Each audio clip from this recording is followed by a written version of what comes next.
Okay guys, what's up? Today I'm going to be showing you a basic tutorial on how to build a basic ship in Gmod. Main thing I'm going to be focusing on for this space build tutorial is the gyropod.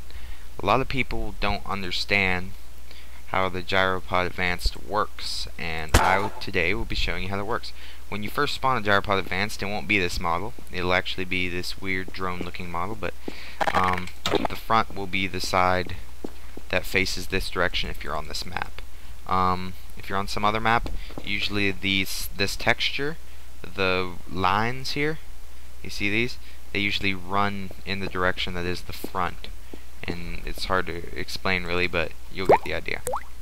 If worst comes to worst, you can just wire something like a constant value to the forward and the activate, and it'll move whatever direction is its forward. So you want to put this somewhere in the middle of your ship. Try and keep it in the middle, but try and balance out weight. I am on a server right now, multiplayer server by the way. It's called The Forge space build server. It's probably one of the best space build server there is, because it has ship core, which actually gives your ships realistic health.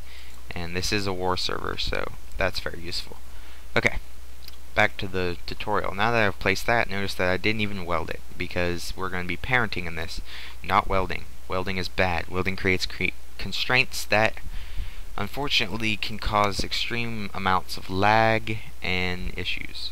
Next thing we want to do is spawn a vehicle. In this case, we'll use an airboat seat. We're going to take this airboat seat, and we are going to place it in the front here.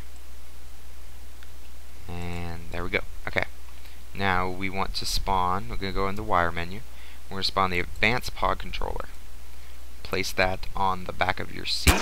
Right click on the advanced pod controller first, then on the seat, and it'll say advanced pod linked.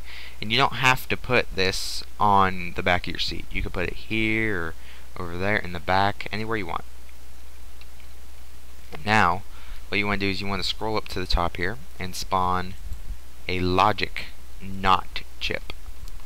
Spawn it anywhere. I'm going to spawn it right here for now. Then go down on wire advanced. And what this does is whenever there's a value of 1 inputted to this, it outputs a value of 0.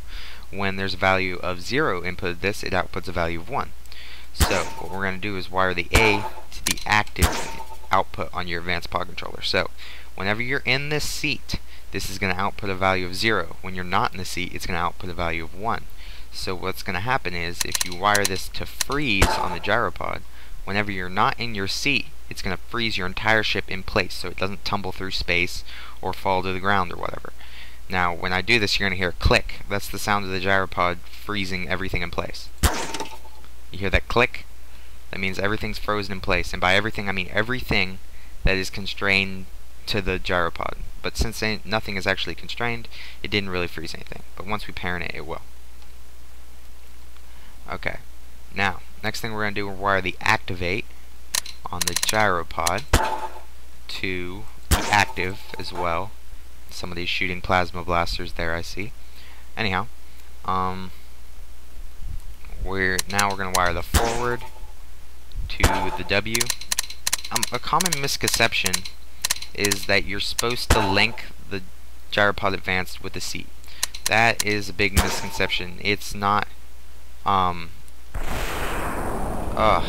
Phasers just rape my FPS. Anyhow. Phasers hurt. Anyhow, you don't have to link the, what do you call it, gyropod advanced to the seat, because, I mean, ships where you're closed in like this, your aim position, which is where the gyropod is trying to go, isn't truly the position on the map that you're aiming at. It's actually the position on the back of this windshield. So the problem is, when you turn to the right and start aiming, your gyropod's not really aiming like over there, it's aiming right here. So it causes weird offsets and actually makes the ship extremely hard to control. So it's not near as maneuverable if you just control it with the WASD controls and the mouse. So, oh my god, there's phasers again. They hurt my FPS so badly. Okay, now we're gonna wire the move up to the shift. So whenever we push shift, the gyropod will move up. Now we're going to wire move down to space. And whenever we push space, the gyropod will move down. It's that simple. Now, yaw left and yaw right is basically turn left and turn right for you people who don't know what basic. I believe that's actually an aviation term, yawing left and right, but I'm not quite sure. I'm gonna yaw right to the D. So whenever we push D, the ship will turn to the right. This ship that we're making in particular is going to fly perfectly level at all times, just to keep it simple. So what you want to do is wire the level to something that's going to be 1 as long as you're in the ship. In this case, the easiest thing to wire that to would be active. You could also wire it to a constant value of 1. We won't worry about the multipliers, but we'll get to those later in the tutorial. We have lateral, yaw left, yaw right. We have everything wired up that we need wired up at the moment. So, now that we have this ship technically flyable, since it's not parented yet, it's not really flyable. What we're going to do is, this is server specific stuff. This particular part that I'm about to do is server specific. This is just in case you come to the forge and want to play. I'll put a link, or the IP address in the description, so that you guys can join the forge if you want, which is basically, like I said, one of the best servers for space build there is. The server specific stuff that we're going to be doing is in the entities menu. There are these things called ship caches. They're right here. And there's no pictures for them, unfortunately, but they're very useful. There's the fighter cache, the medium cache, and the ship cache. These all supply resources. The ship cache supplies resources based on your capacitor values, which is your ship core. I'll get to that later. The medium cache supplies, I believe, 250,000 energy at all times. No, wait, 25,000 energy at all times, and I think 10,000 for everything else, which is energy and air, basically. Fighter cache supplies a certain amount of resources, a small amount of resources, that recharges very slowly, so it's just like a fighter. For this case, we'll use the medium cache because this ship isn't going to have a very large core value, so using a medium cache will actually be the most effective. If I can frickin' grab the thing. There we go. These things are very hard to grab when you spawn them. I really wish they spawned frozen. Anyhow, we'll just weld it to the back of the ship. Actually, no, we're not going to weld it because we're parenting. No. We are going to weld it because when you parent life support, you get this little glitch that won't allow you to link anything to the life support anymore. So, to avoid that, this will be the only weld we're going to use in the entire ship. Boom. Boom. Done. That's the weld. That's the only weld.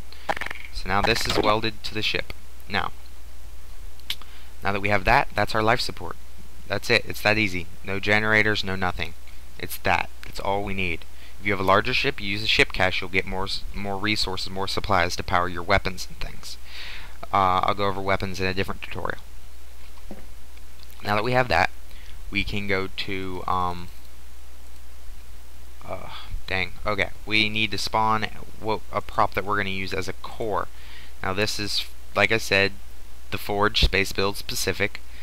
Most servers don't actually have the core system, though it is an amazing system, and I've seen a few servers with it, but most don't have it, unfortunately. It's an amazing system, it truly is.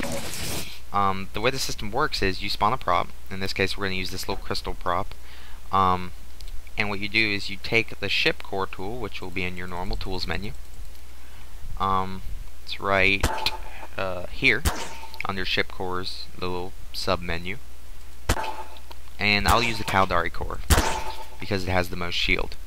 Now you'll notice that all the values on this are 50, 200, and 250. These are the default settings for a core. If your ship, once you weld or parent in this case, your core to your ship, these values will increase because it will take the volume, sort of like the volume, not really the volume, it's more of a collision box method, and it'll find that, and then it'll add the appropriate amount of shield, hull, and armor for that prop that you've added, and it'll do every single prop that is constrained. So your health will increase in the size of your ship. There's also weapon limitations based on the size of your ship, which I'll go over in the other video, as I said. Okay, now that we have a ship core, we have a ship cache, we have a seat, we have a gyropod. We have everything you need in your first ship. Hooray. Another thing we can do, just to make this simple so we don't die when we go to other planets, because I actually plan on going to the toxic planet over there, just to show you that this ship actually works. We can go to environmental control and make a suit dispenser. I'm not going to make a climate regulator because I don't like climate regulators. They're annoying. I'd rather just get a suit dispenser. People shooting plasma blasters. Anyhow. Now we're going to link this up to the cache. And we'll go ahead and link the seat to the suit dispenser, and we'll go ahead and grab a seat. Actually, it supplies... Let me get that sound out of the way. There we go. It supplies 25,000 of everything. Never mind. I thought it only supplied a small amount of coolant and air, but it supplies 25,000 of everything. Now, now that that's all linked up and that's wired up, we can start parenting. Now, parenting in the forge. Parenting is something that we do to get rid of lag. Lag is very annoying, and parenting helps cut down on lag, especially with large ships. In this case, you could probably just use normal welds, but it wouldn't be very stable, and I would not recommend it. So what you want to do is you want to go to the weight tool. You want to set the weight of your gyropod to 50,000, which is the max Gmod limit. So what you want to do, it's actually the max limit in the source engine, I believe. And you want to set the weight of your gyropod to 50,000.